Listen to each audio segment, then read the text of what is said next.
Ok, c'est cool. J'étais en train de lire mon livre et j'avais un petit peu d'inspiration. Je me suis dit que j'allais partager ça. Je vais te partager tout simplement qu'est-ce qui, moi, concrètement, m'a permis de devenir indépendant financièrement. En fait, ce qui m'a permis de devenir indépendant financièrement aujourd'hui, c'est quelles sont les actions que j'ai mis en place par le passé qui m'ont amené à qui je suis aujourd'hui et qui m'ont amené à qu'est-ce que je fais aujourd'hui. Et ces actions, ils sont arrivées pas par hasard. Elles sont arrivées parce que j'ai pris certaines décisions. Et en fait, le problème, c'est que lorsqu'on n'a pas les bonnes informations par rapport à plein de choses, on va prendre les mauvaises décisions. Lorsqu'on a des mauvaises informations, par exemple, on se dit « Ah, ok, c'est pas possible aujourd'hui d'obtenir un financement sans apport, c'est fini, c'est plus possible. » Par exemple, on va se dire ça parce qu'on n'a pas les bonnes informations. On ne sait pas tout simplement comment obtenir un financement sans apport. Eh bien, on va prendre la décision tout simplement de faire un projet dans lequel on va mettre de l'apport. Et c'est là où, en fait, c'est une grosse erreur parce qu'au final, on va perdre beaucoup d'argent.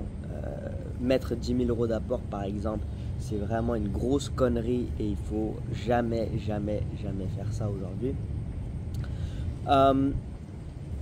Et j'en reviens, mindset, on n'est pas né riche. Moi, je suis pas né riche personnellement, je suis pas né indépendant financièrement. Je suis né dans une famille lambda, dans une famille normale, et il n'y a personne qui m'a appris à faire ça. Et heureusement, parce que moi j'ai un ego qui est vraiment surdimensionné, mais heureusement que je me suis pas dit, hey, écoute Sylvain, toi, tu viens d'un milieu où personne n'est indépendant financièrement. Écoute Sylvain, tu vas réussir tout seul. Parce que tu sais déjà tout et tu peux trouver déjà tout sur Internet. Mais en réalité, le véritable secret que je peux te partager aujourd'hui, si tu veux réussir dans n'importe quel projet, tu dois comprendre que les véritables informations que tu as besoin pour réussir ne sont pas accessibles. Les véritables informations que tu as besoin d'avoir pour pouvoir prendre les meilleures décisions et pouvoir faire les meilleures actions possibles, elles ne sont pas accessibles. Parce que si elles étaient accessibles, tout le monde pourrait devenir indépendant financièrement. Mais si tu regardes véritablement, ok, il y a beaucoup de personnes qui sont indépendantes financièrement, mais ça correspond à une minorité.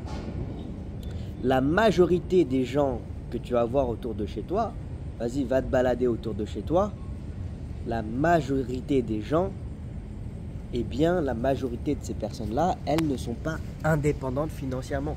Donc en fait, la question c'est de qui tu vas prendre les conseils au final.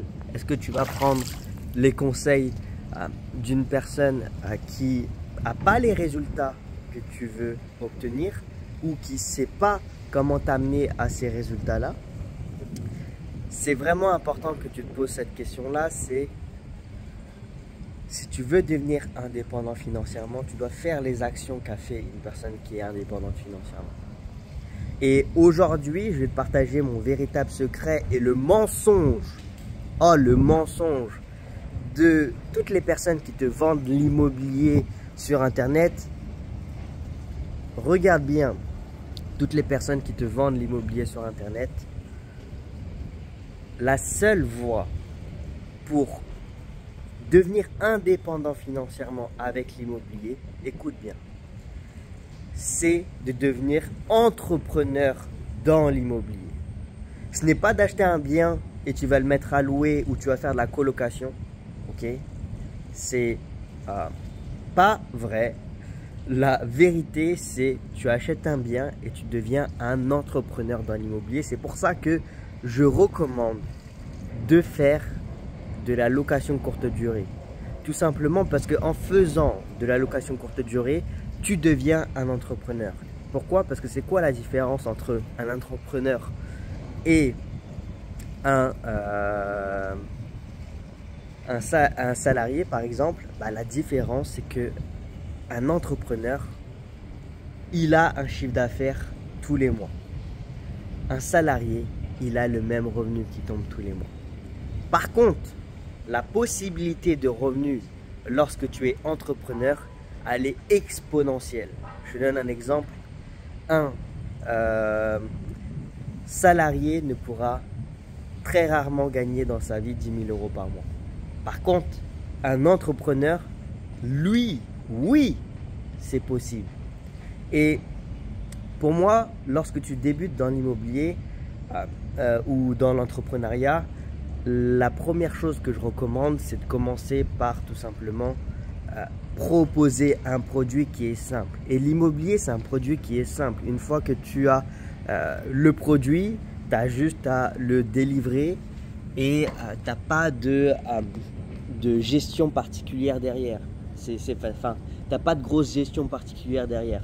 Moi aujourd'hui, j'ai différentes entreprises. Donc j'ai une entreprise dans laquelle je fais de la location courte durée, je fais de l'hôtellerie et j'ai une entreprise dans laquelle je fais de la prestation de services, du coaching et du consulting.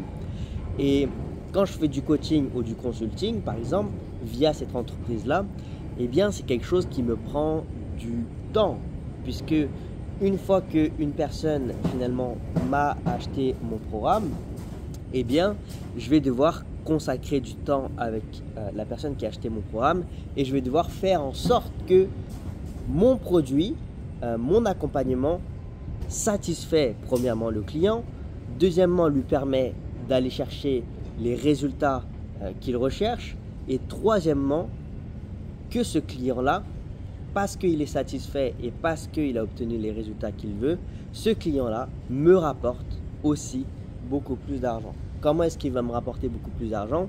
Eh bien, si jamais il y a une personne qui va venir le voir et lui demander ouais, comment était le programme, eh bien, elle va répondre, elle va lui dire le programme il était bien, il m'a permis de faire ça.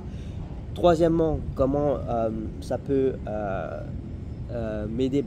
Il faut que ce client en question, comme il a aimé mon service, il a obtenu les résultats, eh bien il va vouloir rester, il va vouloir continuer à racheter chez moi. Ça c'est par rapport à mon activité de prestation de service. Par contre, l'entreprise de location courte durée, c'est très simple.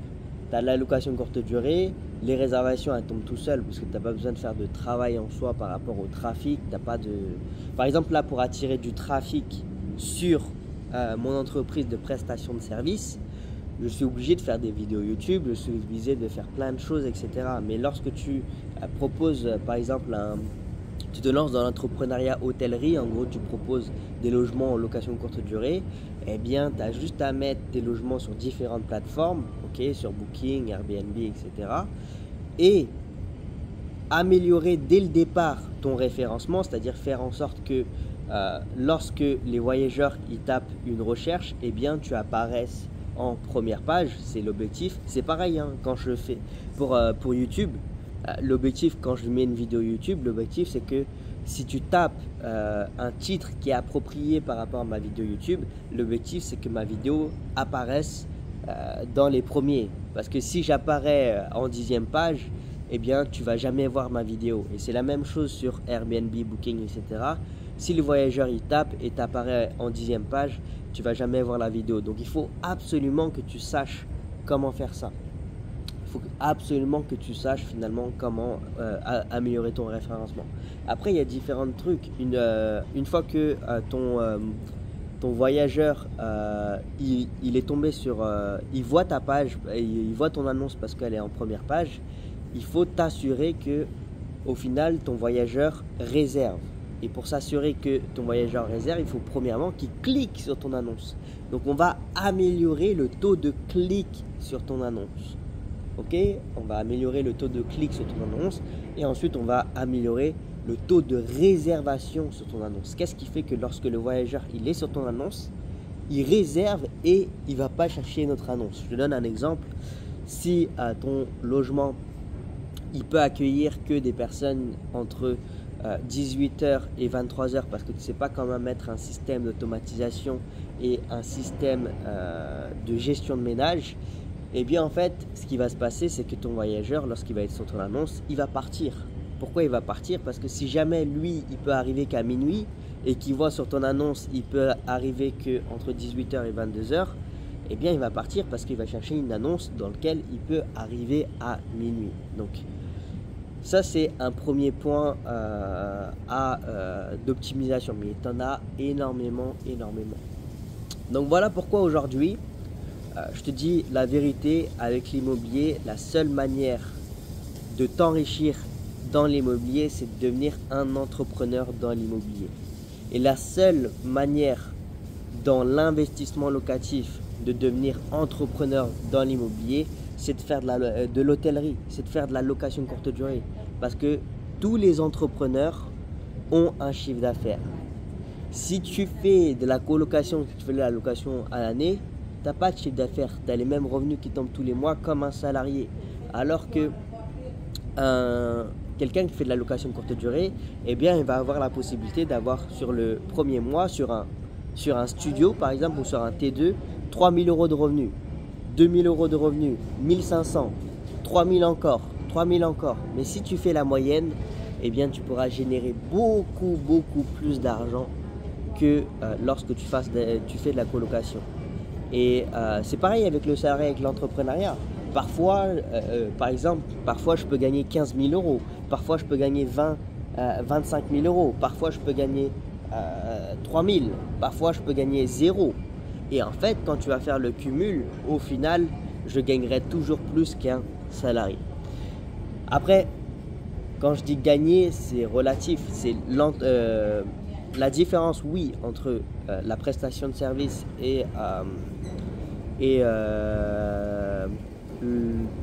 en soi la location courte durée, c'est au niveau location courte durée, c'est quand même beaucoup plus avantageux avec une société de prestation de service. Quand tu as une société de prestation de service, tu vas payer beaucoup plus d'impôts et c'est pas parce que par exemple je vais faire 15 000 € de chiffre d'affaires que je vais commencer à me payer 15 000 € par mois. Non, si je fais 15 000 € de chiffre d'affaires, en réalité je vais simplement me payer un salaire de potentiellement 2 000 €. Donc voilà, en fait c'est vraiment l'insight que je voulais te partager, c'est que pour en arriver là, aujourd'hui j'ai quand même investi dans plus de 24 ou 25 000 € de formation et coaching. Donc j'ai investi dans 24 et 25 000 € de coaching pour atteindre les résultats que j'ai aujourd'hui. Et je pense que les résultats que j'ai aujourd'hui, justement, ils viennent des formations payantes, des coachings payantes. Alors bien sûr, il y en avait qui étaient nuls, hein. Il y avait des formations, des coachings qui étaient vraiment nuls. Mais au final, toutes ces formations et ces coachings m'ont apporté quelque chose. Et même les formations les plus nulles m'ont apporté quelque chose au final. Par exemple, une des formations qui était vraiment nulle, que j'ai rejoint et en plus qui était à un prix qui était super cher. Le truc, c'est que quand j'ai rejoint cette formation qui était super chère et qu'elle était vraiment nulle, je me suis dit, mais en fait, si lui, il arrive à vendre sa cam super cher, ça veut dire que moi aussi, mon produit qui est excellent, qui est génial, en réalité, je peux le vendre beaucoup plus cher que ça. Et ça m'a permis en fait de faire un boost dans mon activité finalement de prestataire de service. Et j'ai aussi eu un deuxième apprentissage par rapport à ça. C'est que le deuxième apprentissage que j'ai eu, c'est que aujourd'hui, grâce à cette formation qui était nulle et que j'ai payé super cher, juste après en fait j'avais compris comment est-ce que je devais faire moi personnellement pour acheter la bonne formation et pour m'assurer d'avoir toutes les informations nécessaires pour acheter la bonne formation.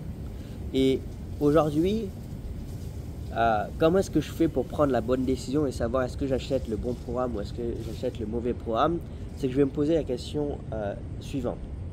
La première question que je vais me poser, c'est est-ce que le chemin que la personne me propose pour aller chercher les résultats que je veux, et logique?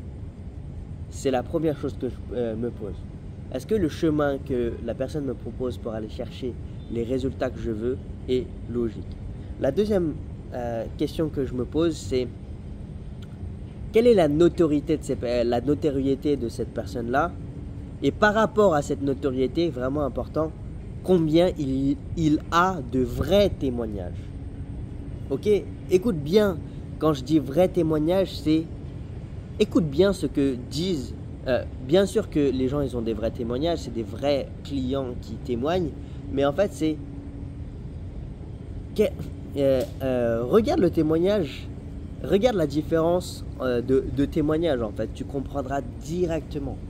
En fait, la différence de témoignage, c'est les gens disent oui, j'ai réussi, oui, je sais pas quoi, mais est-ce que ce témoignage-là, il connecte avec toi? Est-ce que la personne avait vraiment la même situation que toi, a suivi vraiment le même parcours que toi et a obtenu les résultats que tu veux obtenir? C'est ça un vrai témoignage au final. Et pourquoi je dis faire la comparaison entre la notoriété et les témoignages? C'est tout simplement, si tu vois que le mec, il a fait 40 millions il a fait 40 millions de ventes de formation, ok, 40 millions d'euros de ventes de formation, et qu'il a que 10 témoignages qui se battent en bataille, tu fais le ratio. 40 millions, ça fait, sur des ventes à 1000 euros par exemple, ça te fait énormément de formations vendues. Et si tu n'as que 10 témoignages, eh bien le ratio, ça veut dire que la probabilité de réussite avec ce programme, elle est pourrite. Alors que par contre, si la personne, je donne un exemple, elle a eu 10 clients cette année et tu as 7 témoignages, ça veut dire que la probabilité de réussite, elle est extrêmement forte. Et c'est ça que tu dois prendre en compte, parce que c'est ça qui va te permettre d'aller chercher les meilleurs résultats possibles. Et ça, je ne le savais pas avant. Avant, je me disais, vas-y, la personne, elle est connue, elle a de la notoriété, elle a beaucoup de vues sur YouTube et tout. Je vais rejoindre son programme. Mais j'avais pas pris en compte ça. Ok, elle est connue, elle a l'air d'être riche et tout. Mais est-ce que cette personne-là, elle va vraiment pouvoir m'aider? Et aujourd'hui, maintenant, je sais, je regarde juste les témoignages. Je lis le témoignage, je dis est-ce que le témoignage, il correspond à qui je suis et aux problématiques que j'ai aujourd'hui, et il a obtenu les résultats que je veux. Je te donne un exemple, si tu as rejoint toi 2-3 formations et tu n'arrives pas à te lancer dans l'immobilier, il faut absolument que le formateur que tu vas aller voir par la suite, tu regardes ses témoignages. Il faut que dans ces témoignages, tu vois des personnes qui étaient dans la même situation que toi. Ils avaient à peu près la même situation que toi, ils ont rejoint aussi 2-3 formations, ils avaient exactement la même problématique que toi, ils manquaient de connaissances potentiellement et de certitude par rapport à leurs connaissances. Et donc du coup, ils ont rejoint le programme de la personne et après, ils ont obtenu les résultats. Donc ça, c'est un vrai témoignage pour toi. Ensuite, le troisième point que je vais véritablement regarder, c'est est-ce que la personne qui va me former, me coacher, va être disponible pour moi? Parce que justement, lorsqu'on se lance seul, dans tous les cas, on va toujours avoir des questions, des doutes, des inquiétudes, et on a besoin que la personne en fait soit là pour nous. On a besoin que la personne puisse nous poser, on puisse lui poser les questions et elle puisse nous répondre à n'importe quel moment pour que tout simplement on ne soit pas perdu et qu'on puisse avancer par rapport à notre projet, parce que ça c'est vraiment important. Admettons que tu es bloqué parce qu'une formation ne pourra jamais répondre à toutes les questions. Ça c'est vraiment important, une formation ne pourra jamais répondre à toutes les questions. Tu vas rejoindre une formation, tu vas apprendre beaucoup de choses. Dans certaines tu vas rien apprendre, dans d'autres tu vas beaucoup apprendre. Et lorsque tu vas beaucoup apprendre, c'est pas parce que tu vas beaucoup apprendre que tu auras toutes les informations en soi. Donc tu auras des questions. Et c'est là où ça va être important, c'est que tu vas pouvoir poser tes questions à la personne si elle est disponible pour toi. Si la personne n'est pas disponible pour toi, instantanément pour toi, ça veut dire que tu vas pas pouvoir avancer correctement dans ton projet, tu vas avoir des blocages à plein d'endroits. Et c'est un point important. Donc pour moi, les 3 points à prendre en compte lorsque tu rejoins un programme, c'est le premier, je me souviens plus de ce que je t'ai dit, mais enfin en tout cas c'était oui, faire attention à la notoriété par rapport aux témoignages, et est-ce que les témoignages ça correspond vraiment à des témoignages par rapport à ta situation à toi. Et troisièmement, est-ce que la personne va véritablement être disponible pour toi. Donc voilà, c'est ça, les insights que j'ai eus. Et donc j'espère que ça t'aidera à aller chercher les meilleurs résultats objectifs pour toi. Voilà. Après, il y a aussi un truc, souvent on a l'impression que on devrait acheter chez la personne qui est extrêmement loin par rapport à nous en termes de résultats, mais c'est pas forcément vrai. Le meilleur coach au final, c'est le coach qui est présent et qui a coaché plusieurs personnes, qui les a amenés au résultat. Je te donne un exemple. C'est pas parce que tu te fais coacher par Usain Bolt que tu vas devenir un champion. Parce que Usain Bolt ne connaît que sa propre vision, sa manière de faire, sa manière de courir, les insights qu'il a eu personnellement. Alors que le coach de Usain Bolt, lui, connaît les insights, les apprentissages de Usain Bolt, mais aussi toutes les autres personnes qu'il a coachées derrière. Et en fait, il peut réunir tout ça et sur un ratio de 10 personnes, eh bien, il va réussir à faire atteindre les résultats sur plus de personnes, sur ces 10 personnes, que Usain Bolt. Et c'est pareil, si tu cherches un investisseur qui a que investi dans sa région, dans sa ville, qui a fait que ses propres investissements et qui a après créé une formation à partir de ça, c'est vraiment une mauvaise formation que tu vas acheter. Alors que si tu achètes une formation qui a été créée à partir de différentes personnes qui ont investi dans l'immobilier dans différentes régions, et en fait la formation a été créée à partir des problématiques que les gens ont vécues, et aussi à partir des insights de la propre personne qui a investi dans l'immobilier, et bien là la formation va être géniale parce qu'elle sera basée sur les problématiques qu'ont rencontrées toutes les personnes dedans. Je donne un exemple je vais un peu te vendre ma paroisse, je vais un peu te vendre mon programme, mais en gros mon programme à moi, le financement, comment on obtient son financement, il a été basé sur, j'ai vu que beaucoup de mes clients étaient timides, j'ai vu que beaucoup de mes clients ne savaient pas négocier, j'ai vu que beaucoup de mes clients ne savaient pas demander, et c'était des compétences que j'avais déjà moi personnellement au cours de ma vie, au cours de mon enfance, j'ai déjà développé ces compétences-là. Et donc du coup, en fait, j'ai décidé de créer un script imparable qui va faire que lorsque tu vas le présenter au banquier, le banquier va te permettre d'obtenir le financement que tu veux avec toutes les conditions que tu veux. Et en fait, ce script-là, il a été basé justement pour régler ces problématiques-là. Peut-être qu'aujourd'hui, tu ne sais pas véritablement de quoi demander à la banque et comment le demander exactement au banquier pour qu'il dise oui. Deuxièmement, peut-être que tu es timide, donc moi j'ai créé ce script et après en coaching, eh bien je vais jouer le banquier avec mon client et je vais lui faire faire le script en fait. Je vais lui faire faire le script jusqu'à ce qu'il soit convaincant lorsqu'il va faire le script.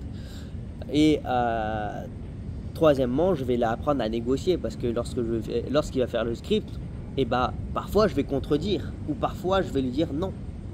Par exemple, je vais dire ah non, chez nous on ne fait pas 0 € d'apport. Nous, chez nous, on fait minimum 10% d'apport. Donc vous devez mettre minimum 10% d'apport.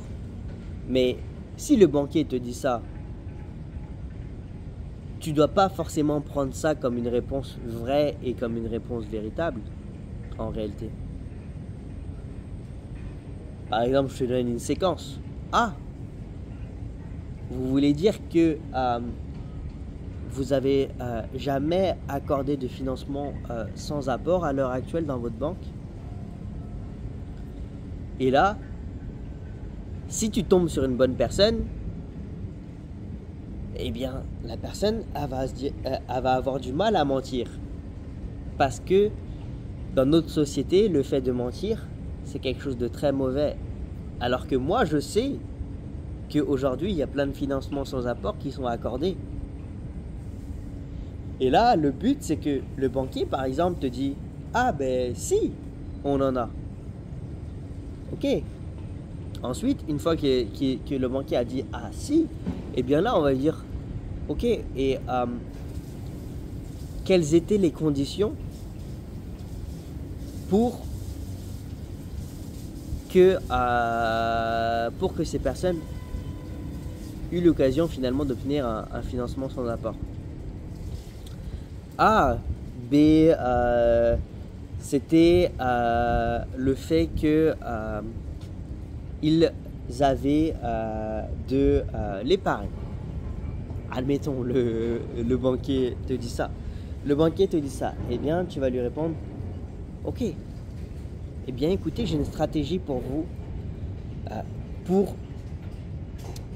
Non, avant il y a une séquence. La séquence, c'est ok, mais pourquoi c'était important qu'ils avaient de l'épargne, ces personnes-là? Qu'est-ce qu'ils ont fait de cette épargne-là? Après, la personne elle peut dire, ah bah de cette épargne, ils l'ont mis dans une assurance vie chez nous. Ok. Ok. Donc là, une fois qu'il nous a donné la donnée, on va continuer la séquence et on va lui dire, ok, je comprends et du coup j'ai une stratégie pour vous. J'ai une stratégie qui va du coup me permettre d'avoir une épargne et de la placer chez vous en tant qu'assurance vie et d'obtenir finalement le financement sans apport. Cette stratégie, c'est la suivante. Et ensuite, on va présenter la stratégie que je partage dans ma formation qui permet de soit récupérer son apport lorsque tu mets de l'apport, soit de créer une trésorerie dès le début lorsque tu réalises ton investissement, ou soit tout ce que tu veux en réalité. Donc, on va partager la stratégie, mais là, c'est juste un exemple parmi tant d'autres. Il y a énormément de séquences et il faut savoir le faire, mais il faut savoir aussi avoir la bonne intonation.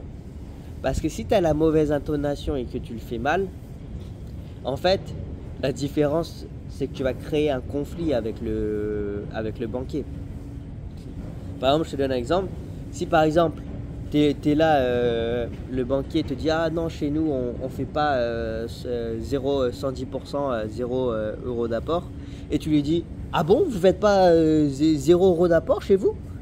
Et bien là, en fait, tu vas créer un conflit chez le banquier. Et là, il va refuser quoi que ce soit avec toi.